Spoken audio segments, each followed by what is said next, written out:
Some people join the Mile High Club. I just joined the MINI14 Club. Let's go take a look at first impressions.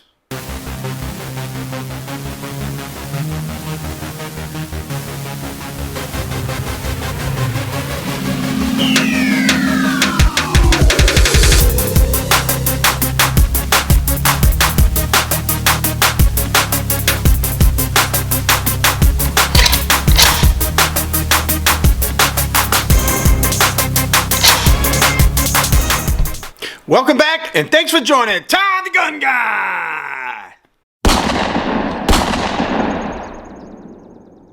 All right, quick history of the MINI14. 1967, Sullivan and Ruger began process of shrinking the M14 in 7.62, the service rifle, and they put it into a more compact version chambered in .223 Remington.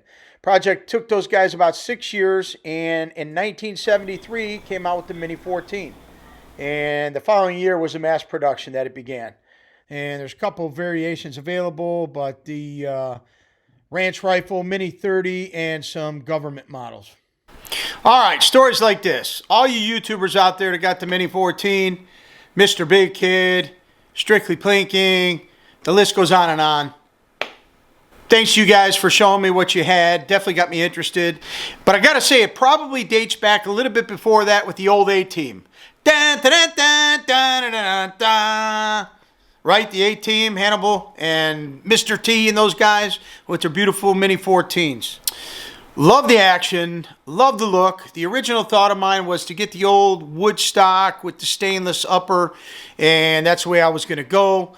It's very hard to get anything these days, so I took what I could get, and that happened to be the black synthetic and stainless. But first original thoughts in my mind was, let's get the paratrooper, right? Let's get the folding stock paratrooper and in the wood, and that will look pretty cool. But I think I changed my mind on it. My buddy had an M1 Garand, took me to the range, fell in love with it. And ever since that day, I thought to myself, what could I get that's affordable? Because the M1 Garands are very expensive. The rounds are definitely more expensive. So closest thing I could think of was the MINI14. This one is the 5.56 NATO, so it'll do the 5.56 as well as the .223. Some of the older version rifles were in the .223 rem only. My opinion, I don't like putting a 5.56 into a .223 only. Some people say you could do it. That's just me. I don't do it. I'd much rather have the 5.56 and run .223 through it. Out of the box, this did not come with the scope. It did come with the scope rings that do mount direct to the MINI14. Same color. I'm sure it's like a Duracoat or something, powder coat. Definitely not stainless ring mounts. Did come with the Picatinny rail and screws to mount into the top, but this I decided to go direct with. It did come with the iron sights right there, 18.5-inch barrel, and did not come with a sling. I did pick up the Ruger non-padded leather sling. I think it looks pretty sharp on there. So we got the black synthetic and stainless. Originally wanted the wood, but we'll take what's available. So the Nikon P223 is a 3x9x40, and I got it because I do want to reach out. When I say that, we're only talking 100, 200, 300 yards max for me probably. I want to see how accurate this thing is. Just one of those things. I know it's not a sniper rifle or a sniper round compared to the 308 and different guns, but this has gotten a bad rap. I mean, I know they got the new barrel, which is the heavier barrel, as far as the barrel heating up and becoming less accurate, so that's supposed to help. This did come with two 5-round magazines that you do have to rock into place to put in, which I'll show you in a second here. These do ride flush in there, so for hunting, I don't think it's going to be bad. I do have a couple 20-round mags on order for more of the plinking situations, but it did come with the two 5-rounders. So this magazine does rock in. Put the front up in there. Rocks right into place. Gravity fed, right? Push that button. Releases the magazine. It's got the trigger safety right here. Forward is to fire. Back on is for safe, right? So when your finger's in there, you sort of just bump it forward and you're good to go. As far as the trigger goes, you can see there is a little bit of travel, okay? But you could hear the wall.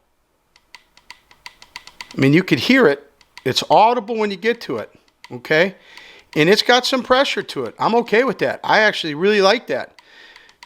Almost like a two-stage, right? From here to here, and there is a wall. So you can really get your finger reset, or if you're taking your time on long distance, you can get back to where you need to and squeeze. Not bad at all. I don't have a gauge to show you how many pounds the trigger is, but it's not too bad when you pull it. Getting back to the action, who doesn't like that action? I mean, this thing is like a Mack truck, right? Built like a Mack truck, and it just got to keep it lubricated, but should have no issues whatsoever. One question I did have, and been reading some forums and some different things, and depends on the model that you get, but you can see that gap right there. It's about an eighth of an inch all the way around, right? So it doesn't fit flush to the end there, and your gas block is up underneath. But I've got no issues, nothing coming out there. What you see there in the metal is actually attached to the forearm that comes up into here, in the shroud, so to speak. So that gap, there's really truly not a gap because of the metal. But I know some of the rifles do, and the wood fit flush there. Hasn't hurt any performance whatsoever with mine. But leave in the comments below if you guys know why. Some people said it was the plastic shrinking during manufacturing, etc., etc. So let me know your thoughts behind that gap that we show there. Gotta tell you, first impressions. This is small, little rifle. It's light. It's got great ergonomics. Trigger is absolutely not bad out of the box for a standard mill trigger. And it's a ball to shoot. Little to no recoil whatsoever. Out of the gate, first impressions, as we talked about, I'm excited. I can't wait to get back out to the range and make more videos. Check out the accuracies with some different rounds. And we'll circle back around to you guys. But I just wanted to give you a first impression out of the gate. Hope you guys enjoyed it. I do want to mention about Olight. You guys use my coupon code TODD10, that's TODD10, and you guys will get a 10% discount on your Olight products. If you guys like my videos, I appreciate the support. Go ahead and click the subscribe button, and don't forget to click the bell notifications to let you know when I'm dropping new videos. Try to stay up on the latest, stay healthy, stay vigilant, and until next time, Todd the Gun Guy!